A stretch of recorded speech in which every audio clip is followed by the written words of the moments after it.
So, one of the dumbest military leaks in history just happened. Let's unpack this mess. These are leaked messages from Donald Trump's war plan group chat. Imagine being on the brink of launching a major military operation. The stakes are high. Top secret decisions are being made in real time. Where would you want to have a conversation like this? Would you head to a SCIF, a sensitive compartmented information facility, or would you get everyone on a group chat and start texting each other super sensitive information through your phones, complete with emojis and memes? Probably not the latter, right? Well, in this case, that's exactly what happened. Now, imagine that you accidentally invite a journalist into the group chat where you're discussing these plans, and now your private, highly sensitive military operation plans are now leaked to the world. This doesn't sound like a real news story, does it? If it weren't 2025, I'd think this was an article from The Onion, if anyone remembers The Onion. It just sounds like political satire. No, this actually happened, and honestly, I'm not even that surprised anymore. So the Trump administration had a private group chat where these high-ranking officials, including Defense Secretary Pete Hegseth, discussed the US military's plans to bomb Yemen. Somehow they accidentally included Jeffrey Goldberg, the editor-in-chief of The Atlantic, a major news outlet. Not according to Donald Trump, though, who said it's an outdated magazine that he doesn't like.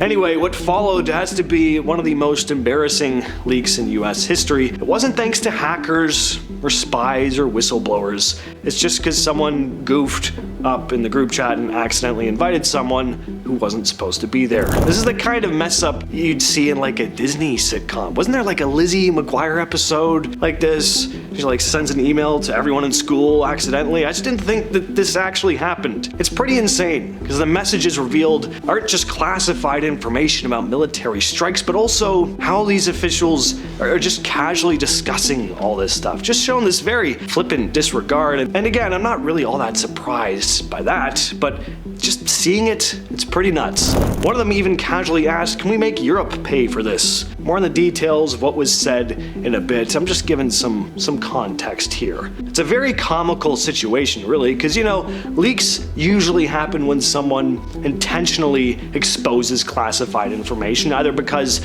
they're a whistleblower or a spy, but this was just sheer incompetence. We're not talking about secret Pentagon documents being like smuggled out.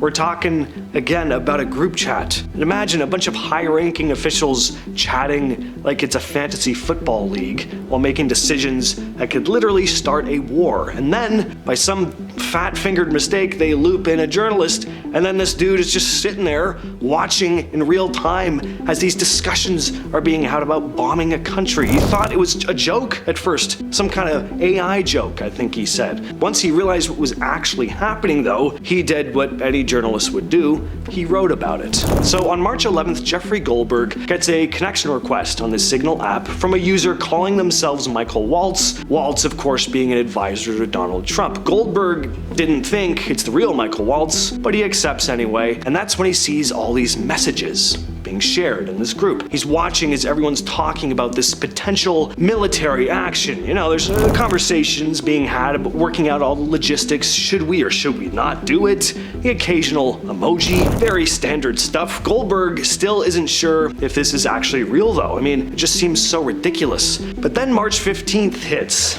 Hegseth posts an update to the group chat saying that the attacks would be starting in 2 hours. Well, the only way, of course, to find out if this group chat really was legit was to wait. As Jeffrey Goldberg wrote, the world found out shortly before 2 p.m. Eastern Time on March 15th that the United States was bombing Houthi targets across Yemen. I, however, knew 2 hours before the first bombs exploded that the attack might be coming. The reason I knew this is that Pete Hegseth, the Secretary of Defense, had texted me the war plan at 11:44 a.m. The plan included precise information about weapons, packages, targets, and timing.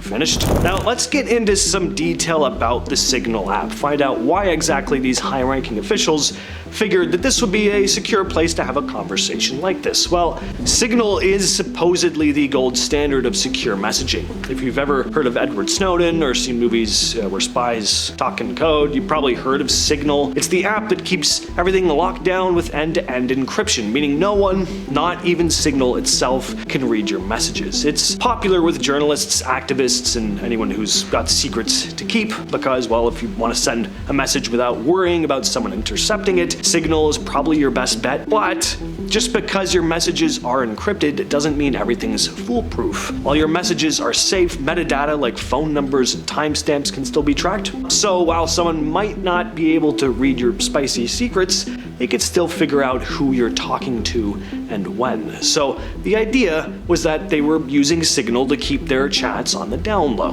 which sounds, I guess, good in theory, but everything kind of goes tits up when you accidentally add someone who's not meant to be there, you know, like a journalist, because then all your military secrets get spilled all over the internet. And then like people like me are talking about them. So sure, the technology might have been secure, but human error is still a thing.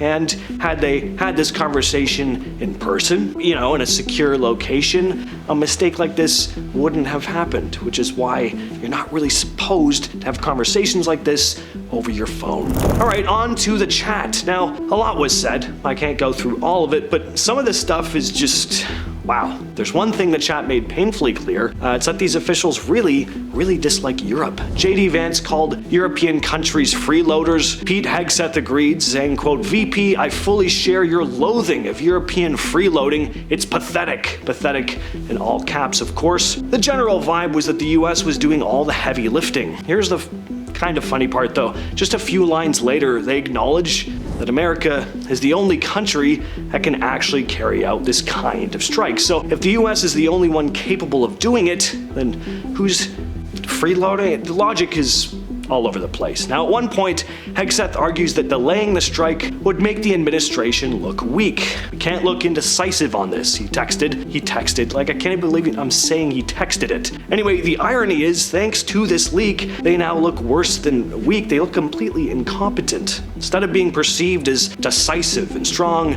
they're now known as the guys who accidentally leaked a war plan via group chat. One of the most interesting parts of the chat was Vice President JD Vance's reaction. Now, at first he was hesitant. He actually said, I think we're making a mistake, saying he was a bit concerned about economic fallout. Now, that's a pretty reasonable take. War tends to have consequences financially, politically. But then just a few hours later, he completely changes his tune. Suddenly he's all in, sending out prayers for victory, followed by prayer hand emojis. It's quite a shift in attitude over the course of a few messages. After the attacks in Yemen, the group chat was abuzz with celebratory messages and, yes, more emojis, flexing bicep emojis, American flag emojis, and of course, you cannot forget the gold standard of emojis, the fire emoji. It was just as classy as it gets. You might be wondering how Trump reacted to this disaster. I wasn't really. I had a pretty good idea how he was gonna react. I just hadn't seen the video yet. He was gonna deny and deflect. First, he denied knowing anything about it. Then he called The Atlantic a failing magazine. You know, I'm not a big fan of The Atlantic.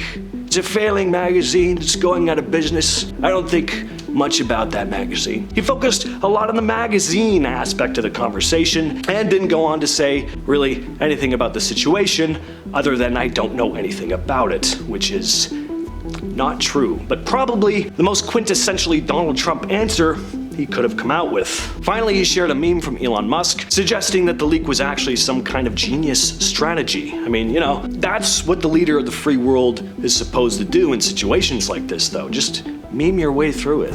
After the leak, the National Security Council confirmed these messages were real. The National Security Council spokesman Brian Hughes saying, quote, at this time, the message thread that was reported appears to be authentic. We are reviewing how an inadvertent number was added to the chain, meaning, of course, Goldberg. So this isn't a hoax, it's not fake news, but his statement also called it a, quote, deep and thoughtful policy coordination, which is not what it was, but behind the scenes, you can bet there were a lot of angry phone calls, a lot of emergency meetings, probably in person this time, mainly about how the editor of The Atlantic was added to a secret war planning group chat. Did he just have a similar name to someone they were actually trying to add? Was it a horrible autocomplete mistake? I'm gonna guess we'll probably never really know the truth. Now, I also think it's important to kind of break down who the Houthis are, the targets of these bombings. So the Houthis, also known as the Ansar Allah, started out in the 1990s in northern Yemen. They're part of a branch of Shia Shia Islam called Zadi, which is a bit different from the more famous Shia branches like the ones in Iran. At first, the Houthis were looking to stir up any major international drama. They were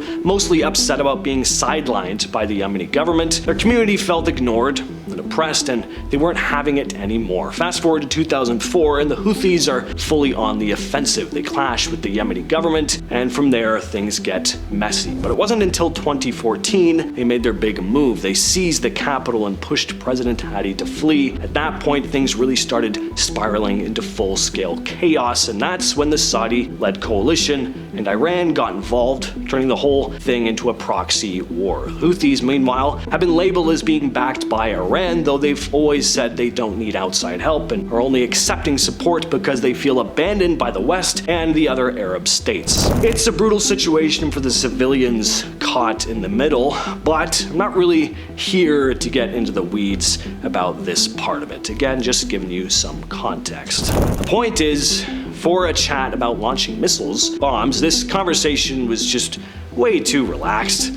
Again, emojis, there were congratulatory messages like "good job, Pete and your team," as if they just wrapped up a successful PowerPoint presentation. There was even a fist bump emoji used after discussing a military strike. Just reads less like a serious war strategy meeting and more like a group of dudes planning a weekend trip. This might be one of the dumbest security leaks in US history, but it's also a reminder of how casually decisions about war can be made. We think of military strategy as this highly sophisticated process, but in reality, that's just not really always the case. All that said though, I've been your host James. I'll catch you, yes you specifically, in the next video.